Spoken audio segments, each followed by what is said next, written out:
Good morning, friends, and welcome. This is Seek Sustainable Japan podcast. I'm JJWalsh, your host, and today we're talking about sustainable solutions, talk with kids, a reminder to keep it simple. So I was invited to talk with a group of fifth graders at our local Hiroshima International School. And it was a great opportunity to simplify the key topics and bring what I usually talk about in SDGs and sustainability seminars for adults down to the most basic principles. It was a great opportunity to think about what they would connect to. And it really surprised me how the kids took in the information so well and asked a lot of the same questions as the adults usually do. It also made me realize that I should KISS, keep it simple, stupid, for all audiences, no matter the age. In actuality, most adults in the audience are unaware of even the most basic key sustainability strategies and concepts that many of us who are inside the industry are always talking about. We read up on it almost every day. We notice it in news. But for the average person who's not focused on it, kids as well as adults are really kind of on the same awareness level. Here in Japan, we don't have a lot of media focus on sustainability issues. So it's no surprise, really. And it would be nice if we had more. But until then, it's a good reminder for me if I'm doing these seminars to make sure really connect it to where the audience is. Always a good tactic for any speaker, of course. The kids also, very interesting, how they ask the same questions that adults often do, or sometimes adult audiences don't ask, but you get the impression they're thinking it. So I thought it would be fun to rehash it all here. Not talk about absolutely everything I talked about, but to give you some ideas of how we can make it simple when we're talking about sustainability. So I always start with the 3 Ps. And so many sustainability strategies, the SDGs, the Sustainability Development Goals, the 17, which a lot of kids in education, a lot of people have heard of. You see the colorful pinwheel that people are wearing if their focus of the company is on sustainability or SDGs. But not a lot of people know what that means in the day-to-day. What does that mean when you're talking about sustainability in action? And that's really the important part, right? Like not just talking about it, let's see how it works. Of course, you can't do everything at once. It is a marathon, not a sprint. There is no finish line. You always have to keep looking at what your situation is, what the opportunities are to do a little bit better, and then reassess at the end of the year. How did we do? Making plans for the future. How could we improve in future? What are the steps we need to take? Which really makes you understand how important leadership is. And so big thanks to the teachers who invited me to talk to the students. Also, that's an important part of leadership in education is seeking out experts in your community to help guide students to connect them more to what's actually happening in the real world outside of the textbook, which unfortunately sometimes gets a bit outdated by the time the kids are working on it. Even the online curriculum, usually planned years in advance and often not updated as much as it should be. So getting people from the community to come in and talk about the work they do and what they see happening in action on the ground outside the school. It's a great connector and a way for kids to think about their own connection to these problems and issues and opportunities And what I told the kids too is I really hope as you guys are developing your own projects, that what I'm talking about, something here will spark an idea for you to follow up on. And it's really about your future work, life, leisure, everything is all connected with sustainability. But starting with habits and routines, so many sustainable strategy improvements can be applied to each action we do every day. So I asked the kids to make a note of their routines, to think about the small changes they could make to reduce their sustainable impact and keep the needs of people and the needs of the planet in better balance with profits or money-making enterprises. So I showed them a chart of funny gifts. You got to make it fun for the kids. And from getting dressed to brushing your teeth and having breakfast, like all the steps of the day that I imagine they go through every day.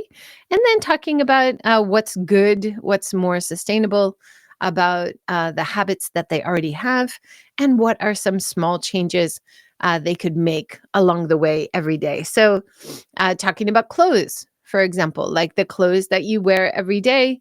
Do you have to wash your clothes every day? Aren't there some things like sweaters or jackets or even jeans, which are lightly worn? You might need to wash it. And then what are the benefits of not washing everything every day?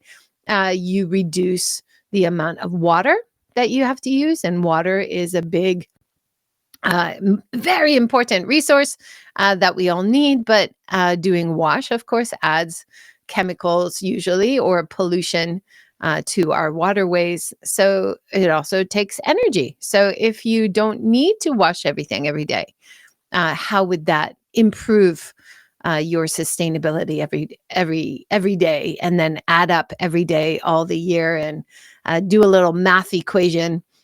Everybody loves math, especially kids, right? And just think about, estimate, even if it's 1 or 2 yen per time that you don't wash, or you turn off the tap while you're brushing your teeth, maybe 1 or 2 yen, but add that up by 365. And wow, it starts to add up, right? And then they're 10 years old. So times that by 10 years, like doing little incremental equations along the way also, I think, really helped the kids to think about these issues a little bit more clearly. I have a talk coming up end of January to the Hiroshima Women's Group. And of course, it'll all be an adult audience, but definitely I am going to apply some of these same strategies of showing incremental information and asking them to make notes. And I think all of these things that I did with the fifth graders definitely is something I want to do with adult audiences as well. I think it's a bit more fun and engaging, not just me being a talking voice up there, but them engaging with each other and really engaging with their lives, their work, and what they are actually seeing and doing on the day to day.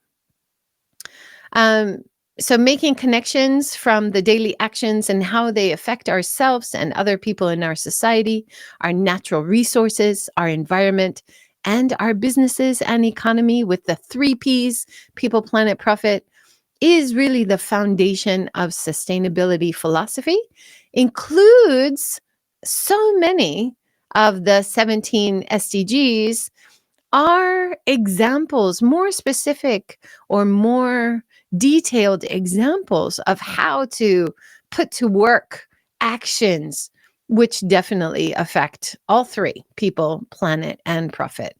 Most of the 17, I would be able to think of examples for people, planet, profit for each one. So if we want to keep it simple, it really should start with the 3 Ps. And of course, we're always updating our terminology, always have new, fresh approaches and ways to talk about this. But I really like going back to the 3 Ps because I think that really is the foundational knowledge we want everybody to at least be able to think about as a foundation and then be able to expand and build on that foundation with other ideas and other terms. So more specifically, some of the things I talked about when we were talking about daily habits, we talked about changing clothes. Anything you wore yesterday, still good to wear today. Need to change clothes. If you need new clothes as you're growing, you're going to need to pass on some of your old clothes. As you grow out of it, you're going to need to get new clothes. But what could you do that would be more sustainable there? Instead of buying new, you should first check out some of our secondhand shops like Book Off or Second Street. We have quite a few in Hiroshima. We also have some very cool vintage and retro, like high-end shops. So not necessarily just cheap ones. So you can really find some amazing stuff if you're more fashion conscious. But why is that better? Because you're reusing existing materials. You're not adding to the demand for new materials and new products. Also, looking for places that might repair something if broken. So I gave examples of Patagonia, one of the only shops where you could take your clothing, and they have a repair station where the staff can help you figure out how to repair it. And they have all the tools you need. Also, as part of your day-to-day eating. So eating more veggies, eating less meat, dairy, and fish, and eat it all up. Try not to have any food waste. Screen time. So the day-to-day, especially for kids, but I think this includes all of us, use energy saving mode, use the black background instead of the white, stream in low quality. For people like me who are putting out a lot of content and have a lot of presence online, I'm now thinking, where am I using it most? Is there anywhere I'm really not using? And to delete all of that data, which is taking up space, but also taking up energy. Our digital carbon footprint is a really interesting thing to think about, that a lot of us just assume it's just coming from the cloud or it's just coming from Wi-Fi, but it really eats up a lot of energy. So where is your all of your screen things that you're watching? Where is it coming from? How do they power the machines that keep all this data, that send all this data? How is that connected? Excuse me. How is that connected to sustainability? Are there some companies like YouTube or Google? How are they creating their energy? Are they more of a sustainable business through energy creation, which we all enjoy on the end side, the entertainment side? So thinking about digital footprint is a much, much bigger issue, but definitely worth thinking about. And doing small things, even just turning off devices when you go to sleep, which do make a difference. Also, brushing your teeth. Are you able to use a wooden toothbrush instead of a plastic toothbrush? If you're changing your toothbrush, are you able to switch to powder toothpaste instead of toothpaste inside a plastic tube that cannot be recycled, that goes to landfill? As you're brushing your teeth, are you turning off your water or even having water in a cup and minimizing how much water is going down the drain as you're brushing your teeth? Speaking of water, probably in the bathroom, some of us, and I switched washing machines and I did not get one that I had before, which was sucking up the warm water after the bath to use in the wash. And most of our machines in Japan, we do not have warm wash cycles. We wash everything in cold, which is more sustainable. But sometimes you have whites or things that are a bit stained and you want the warm water to really help make it a bit cleaner. So reusing your bath water having a hose that sucks it up into the laundry machine and doing a wash after a bath to make use of all that energy that was put into making the water warm and then reusing it in your wash. I thought that was brilliant, and I'm so sad I was not able to find. Our washer broke all of a sudden. We were kind of in a rush to get one. Everything's piling up, but that kind of slipped my mind as we were buying it. We bought a front loader which uses less water, but I really wish we could have found one which was like the last one, which sucked up the water from the bath because it's in the same room. Anyway, a little bit of a side there. Another thing to talk about with the kids, commuting. So most of the kids at the school, they use public transportation to get there, which is great. So talking about the benefits of everybody being in the same vehicle versus every single person or two people being in different vehicles, and then showing how much less space that takes up on the road and so less traffic if everybody used public transportation. And then talking about in Hiroshima, is it a fairly easy city to cycle or walk, and how those are, of course, good for your health, zero emissions, and more sustainable in many ways as well, and good for our community. Thanks to the planners who designed our community, that we have great walking areas and cycle-friendly areas.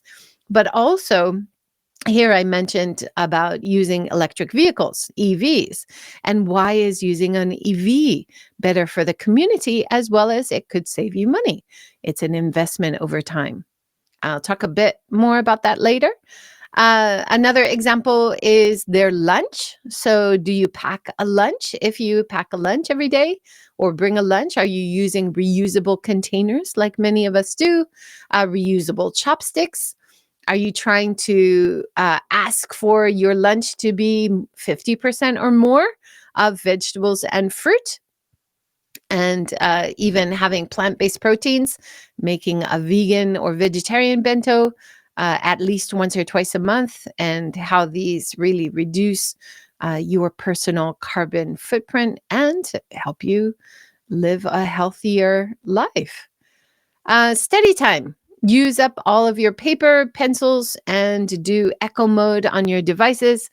Go solar at home or school if you can, and charge all those electrical needs with the sun. Also, sleep.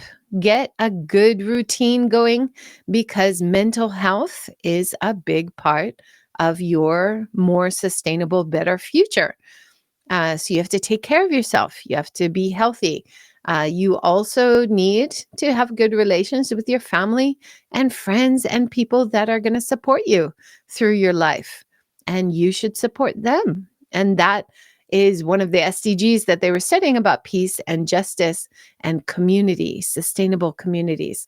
So I think there's a lot to be said about your home life and your school life, and creating good support networks around you as a kind of unconscious, but kind of a lesser thought of part of sustainability. Definitely an important part of high quality of life for people, for sure.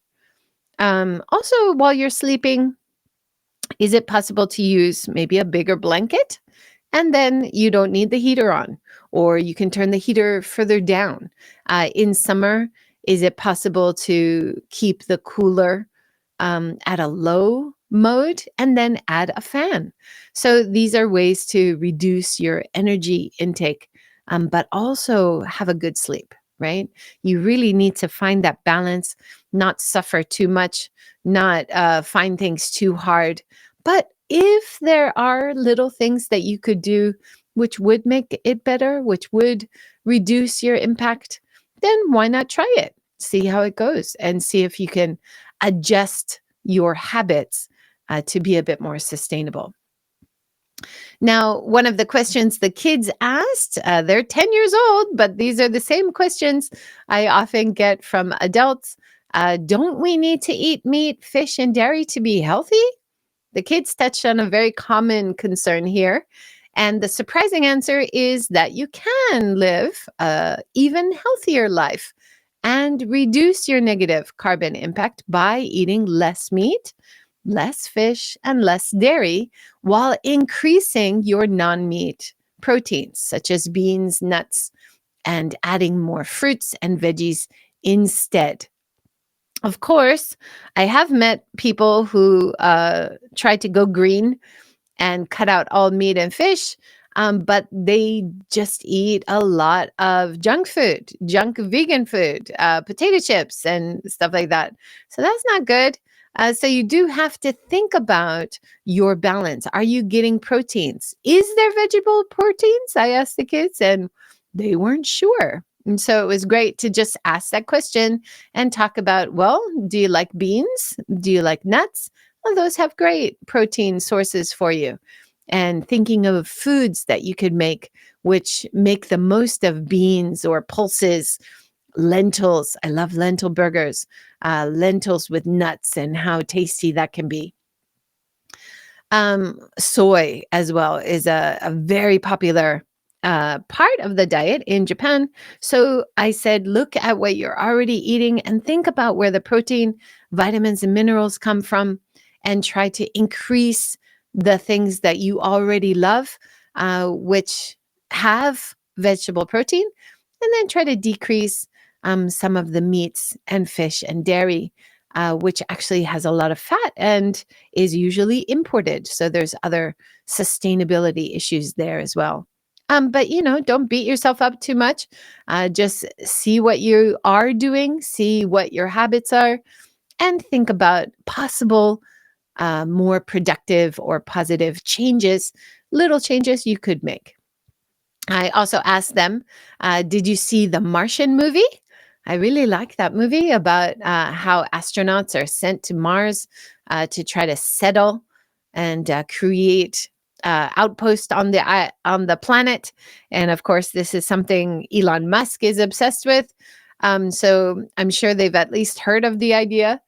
And in the movie, astronauts settling on other planets, they always focus on creating, of course, air to breathe and water to drink, but always growing vegetables as a way to survive. They're not bringing over animals to raise for meat, or they're not bringing fish to eat when it's so heavy and it's so inefficient to do that. The most efficient use of energy and limited resources to sustain our lives is to focus on healthy vegetables and fruit. So if you think of it that way too, you can see how maybe our more sustainable future in terms of food really is not going to include meat and fish. And if we look back in time as well to traditional diets of people around the world, including Japan, everyday foods included a variety of rice, beans, fermented foods, veggies, and fruits for a balanced, mostly plant-based diet. Meat and fish were rarely eaten, if at all, by most people, especially people living off the land, especially people who had a limited budget. If everyone usually ate a veggie-filled diet, we would be healthier while significantly reducing the negative carbon impacts. We would be able to restore our natural resources like our water, our soil, our forests, and reduce our energy demands for not only raising animals for food, but also think about all the meat and fish and dairy which is shipped across the world and the carbon impact of that.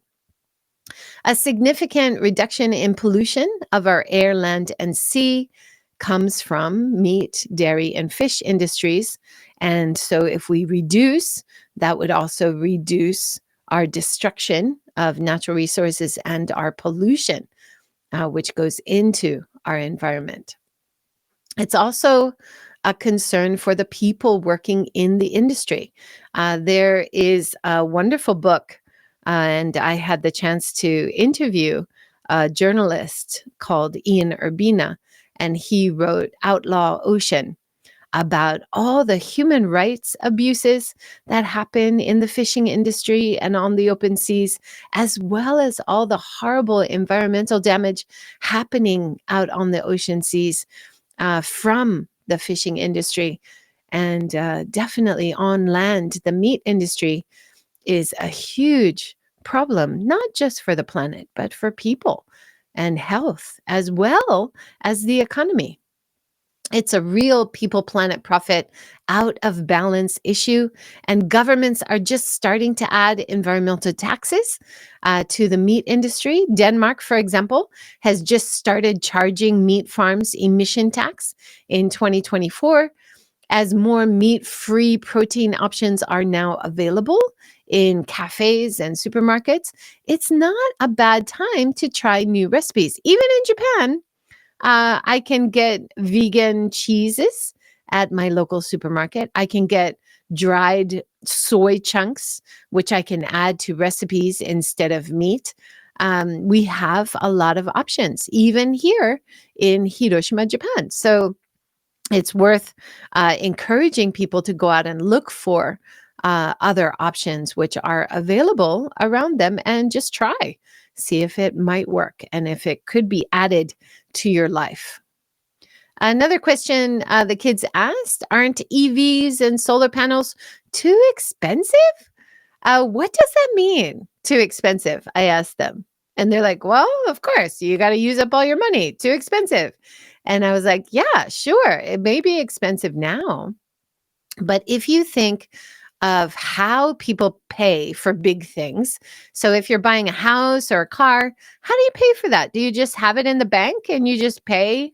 And they're like, I don't know.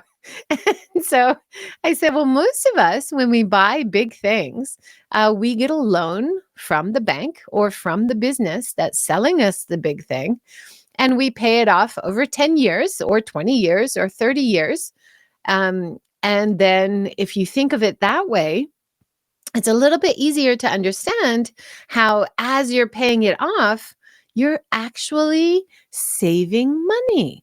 And I had them walk me through the costs of paying off my solar PV panels that I have on my roof. So over the last 10 years, after we paid 3 million yen, we got a loan for 3 million yen for the system. Let's do some simple math, I said. And then on the board, we started drawing the lines for paying off the loan, how much I pay every month, which was about 8,000 yen per month over 10 years, and how our electricity payments went down from we were paying in the hottest months of summer or the coldest months of winter, we were paying up to 40,000, but most months was 20,000 yen. And once we got our solar panels, it went down to most months being 10,000, and most high demand months went down to 20,000. So our costs of paying for energy decreased by 50%. So these are the things I wrote on the board. And then as we're drawing the lines and the payments, we're seeing the line of paying for the solar panels, that as an investment, that line going down to the right. And then thinking about what are the electricity prices or what are the gas prices I was paying, and how if I didn't have solar panels, if I didn't have an EV, how those costs are only going to increase over time, while my solar panel investment and my EV investment, those payments and those costs are reducing over time. So you have this crisscross of two lines, and it makes it more clear about solar and EVs being an investment for the future. So as they saw the lines for paying off the loan while other electricity payments were cheaper, going down, and the price of electricity for oil and gas going up and up into the future, in contrast, it was really clear that investing in solar or an electric car really does pay off even in a short time, even in only 10 years. So we often talked about things in terms of 10 years because they're 10 years old. So that was a really interesting way to think about it. Now, then I told them that the same solar system that I bought 10 years ago is now actually 1/3 of the price. So it's now 1 million yen for a system instead of 3 million yen. That's pretty amazing. And so you would be able to pay off your solar panel or your EV even faster now because prices are coming down for these more sustainable technologies. I also told them, some people say you can only use solar for 10 years, but that's ridiculous. My childhood home in Hawaii, we still have a solar water heater system, which is working great. And that's been 50 years. So the idea that you have to get rid of solar in 10 or 20 years is ridiculous. We have many examples of people taking care of their panels and using it far beyond 20, 30, 40, 50 years. The benefits of solar investment are so clear for people, planet, and profits in balance when you are able to show this information so plainly. I also shared my excitement to use an EV and drive on sunshine as I charge my car on sunny days using the solar panel's energy to refill my battery at home. On a personal level, I also shared how I went through a time in my life when I had asthma, and my son, when he was growing up, he had croup, which is a horrible breathing problem that a lot of kids go through. And I often meet people, students who have asthma, or now that we're going through COVID, there's so many respiratory problems that people have these days. I had walking pneumonia, a difficulty breathing. So when I had made the choice about changing my car, it was a really nice feeling to change to a zero emissions car, which had so much appeal for our health, as well as when I drive, I know that I'm not endangering anyone's health in my community. So that's an added value of driving an EV, which we don't talk about enough. Zero emission cars really help your community. We did a simple math chart together, how expensive 5 million yen is for an EV, all electric car. But once again, I told them you don't pay it all at once. You're paying a loan through the company or through the bank. And it's an investment as the costs, even including your loan, are going down over a span of 10 years and then 20 years or 30 years, depending on what you choose, without the need to pay for gas over time. I never have to go to a gas station. I never have to smell the fumes of the gas, although I heard some people do like that. I hate that. I only go to gas stations now if I need a car wash. It's just amazing. It's like my lifestyle has really been enhanced. I just charge at home. You never have to worry about, charging areas, even on long drives. We have a great network here in Japan. So comparing an EV to a standard car, hybrid, or even a hydrogen car, which has fuel prices increasing over time, the sustainable as well as the more economical choice is clearly an EV. Also, the autonomy that I can charge at home. I don't have to depend on any other infrastructure. If I'm using it mostly around my area, I am autonomous. I can create my own energy. I can use my own energy. I can drive on my own energy, and it's clean and it doesn't make any damage to the environment or people around me as I'm using it. So there's so many win-wins in this calculation. I then asked them what the cost versus benefit analysis of improving my family and community health would be as food for thought. We don't think about that, right? But what is the benefit to the economy if you have a healthier population? there are economic benefits. Of course, having a better environment also has significant environmental, but also economic benefit. We need to make these changes for our economy as much as for our health benefits, good for people, and of course, good for planet.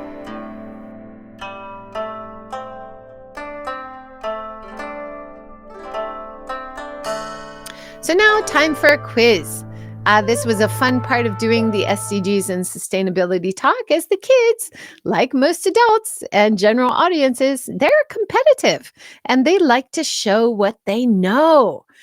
So this was a fun activity. Now, looking at the montage of images below, when talking about SDGs, sustainable strategies companies use and individuals can apply, what is the keyword here that also enhances the brand value of the business? I'll give you the answers at the end. We're looking at pictures of bento boxes, beautiful lacquer and wood bento boxes on the top left. A woman refilling her bottle at Muji next, and then beautiful wood and bamboo chopsticks. A set where you can carry your own utensils and straw and chopsticks in a beautiful Japanese style little bag. A hotel room, bottles of sake and wooden sake cups and ceramic sake cups, and the big bottles of sake, just to be clear, and Coca-Cola, an old retro Coca-Cola machine where you buy the drink, you drink it in a glass bottle, and you put it into a crate next to the machine where it's washed and refilled and put back in the machine.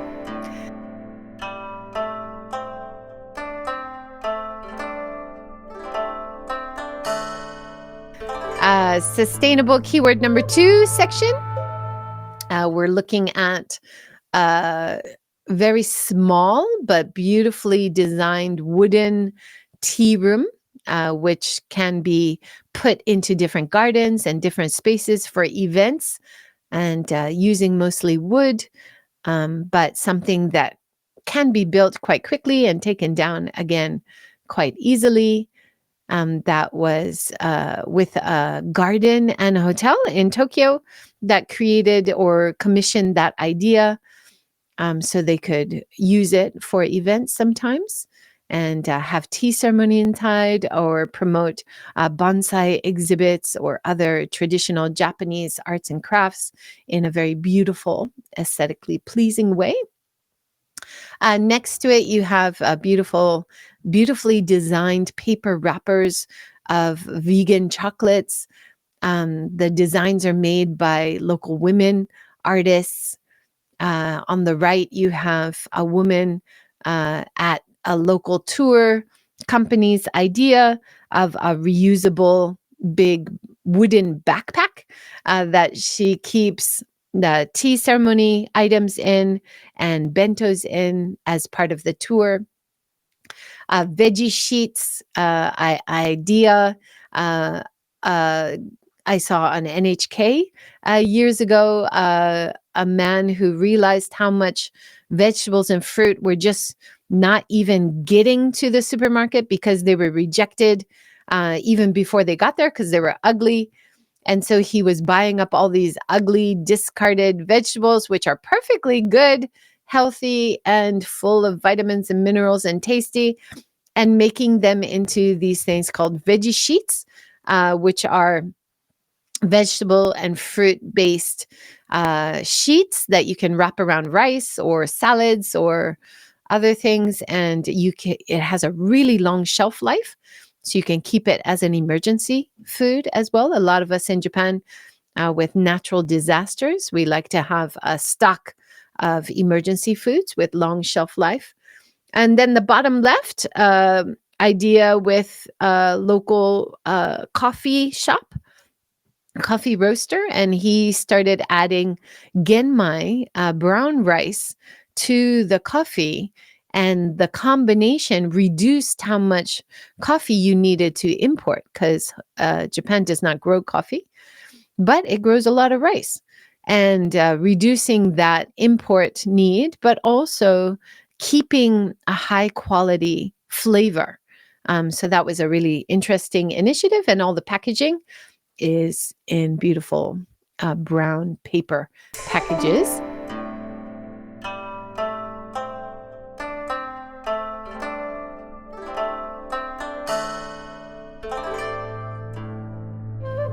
And then keyword number 3, you can see the top left is a shop with loads of bins, glass bins where you can bring your own container and refill.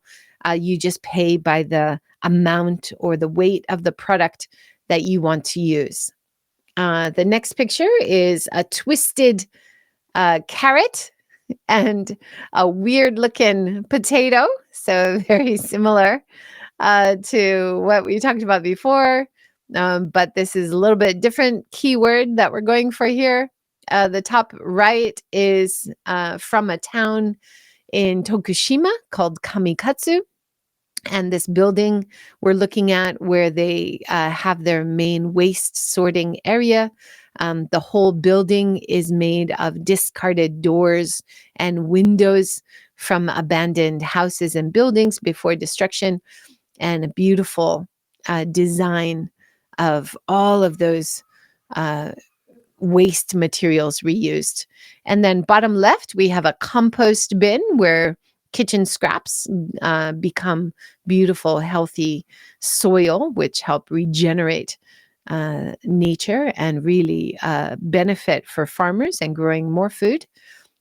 Bottom middle, we have the repair station at Patagonia, where you can take in any clothes and get it fixed.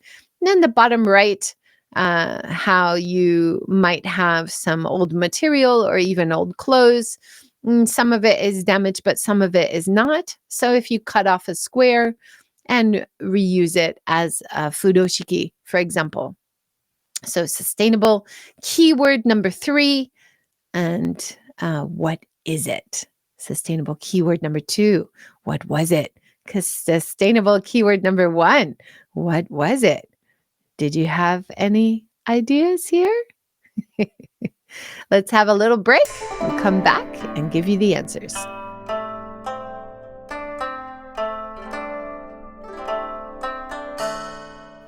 So getting back to the key concepts, how did you do? It was really wonderful to see the 5th graders able to get the core concept keywords after a minute or two after looking at the collages of all of these photos above. The first keyword is reuse.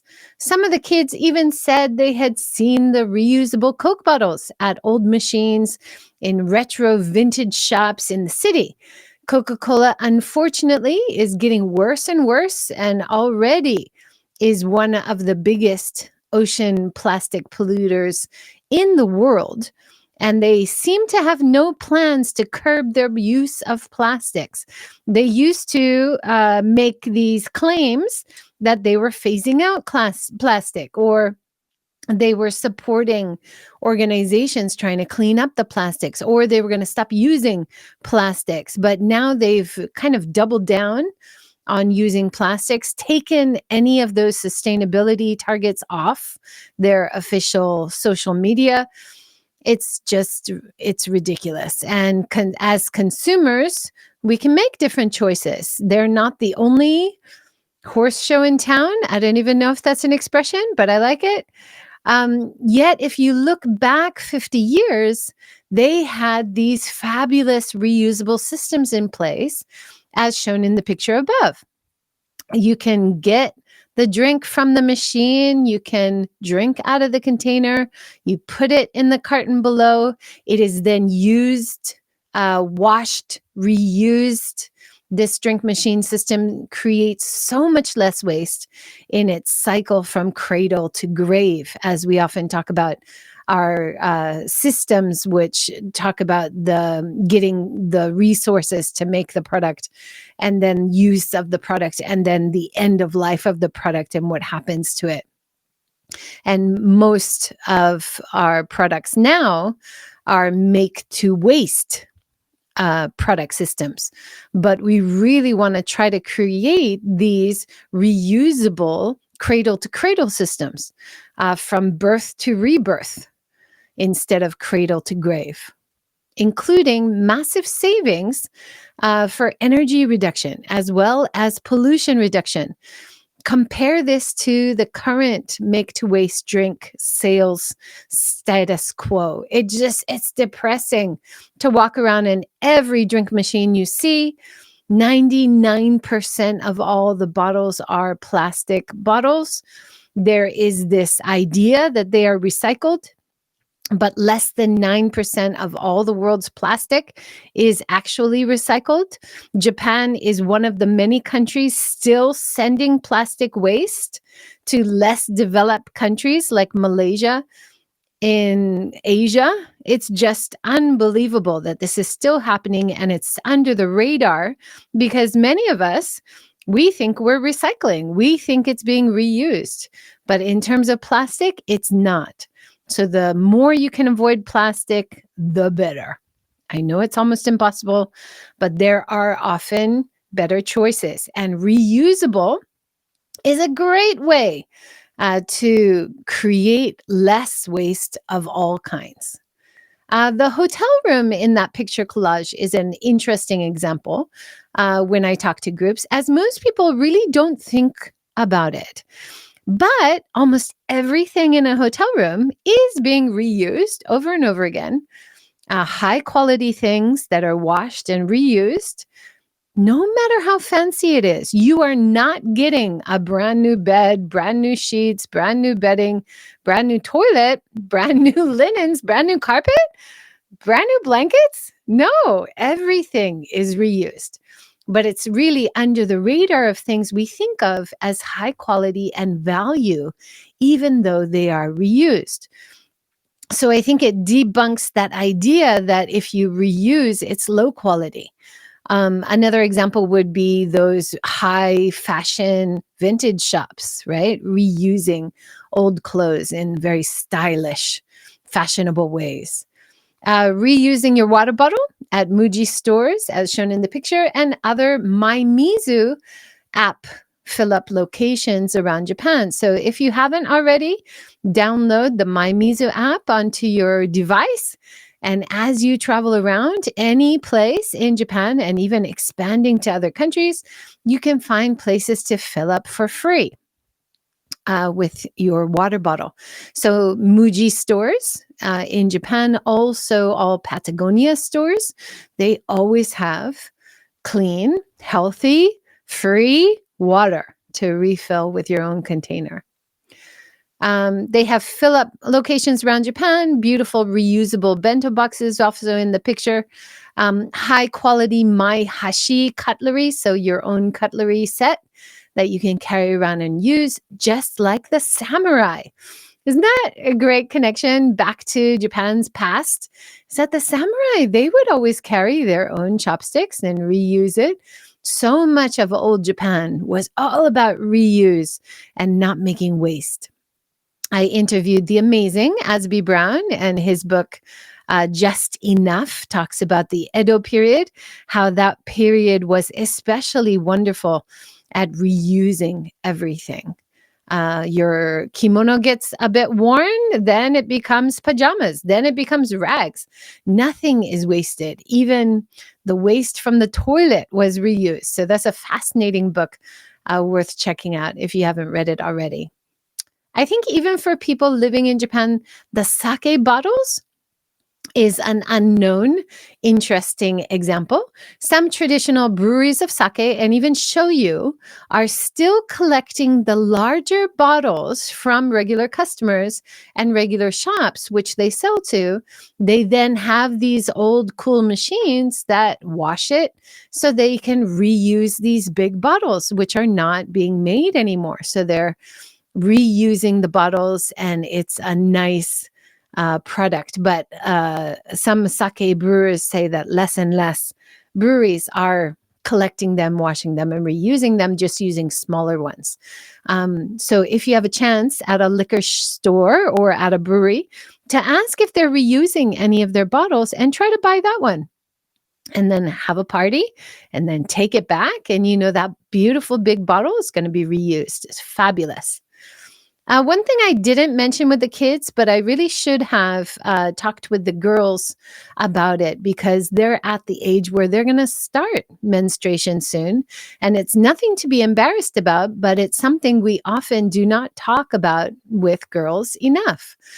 And there are feminine products like the menstrual cup, like reusable pads even that you can wash, which are actually safer for women, because you're not putting it inside your body in materials that can go off and then cause toxic shock, for example. Some people get from tampons. But it also reduces waste.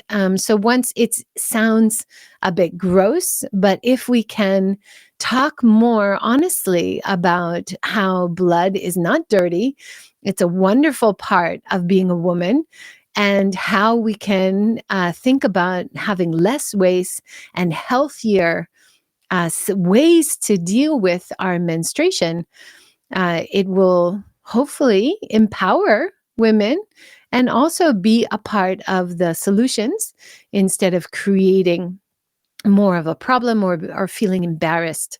Also, menstrual products are really getting expensive, and that is a big wealth gap issue. So especially for students, if they're going off to university, that's a big chunk of their money every month that they're going to have to buy these products. But if you buy reusable ones, it's another way to also save money as well as reusing. Talking about good options also, I didn't talk about with the kids, but I would with the general audience, about cute washable diapers, which is also available now. This is also lesser known, but significantly more sustainable than the single-use norms. Now, with my kids, I really tried to at least use the reusable diapers when we're at home. There are flushable and compostable or burnable inserts that you can put in. And then you can just lift it out of the diaper and you can flush that part.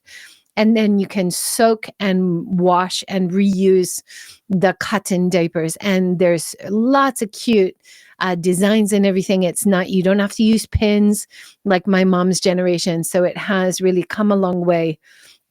And diapers is one of those mixed garbage nightmares. It's full of plastics as well as cotton and other chemicals to hold in all the liquids. And then you've got the actual waste, bodily waste in there mixed together. And a lot of it goes to the incinerators, but then other diapers end up in landfill in our ocean plastic problem. So it is something worth thinking about as you get started as a parent, and then it becomes part of your habits. And once you start doing it or trying it, seeing if you could do it, even a little bit, even a few a day, it would make a difference.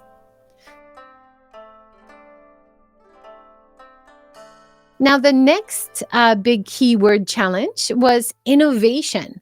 So, entrepreneurship, innovation, and invention could all describe the original ideas to reduce waste, enhance value through sustainable strategy in the second keyword challenge.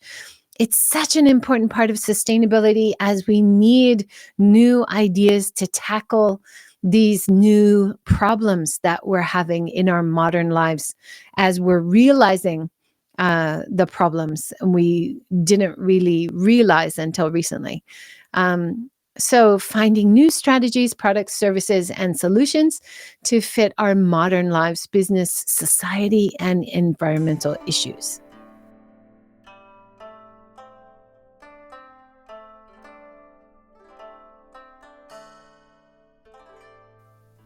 The last sustainable keyword challenge, the keyword was zero waste. So the aim to selling or buy or build without creating new waste. People can achieve this by bringing their own containers to fill with products purchased by weight or bulk or size, instead of having a product in a package that you use and quickly throw away. And why? We don't need that. So using waste products also to upcycle into new, useful, and desirable things. So take something which is discarded, like the windows and doors in the buildings in Kamikatsu, and the artist had an idea how to reuse it into new, useful, and desirable, stylish building use.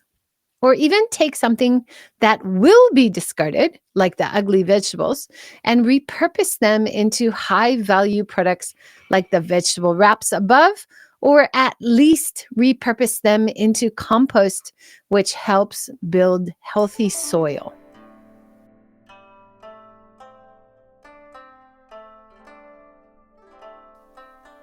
Sustainability can really be applied to almost any aspect of our lives, work, and visions for a better future.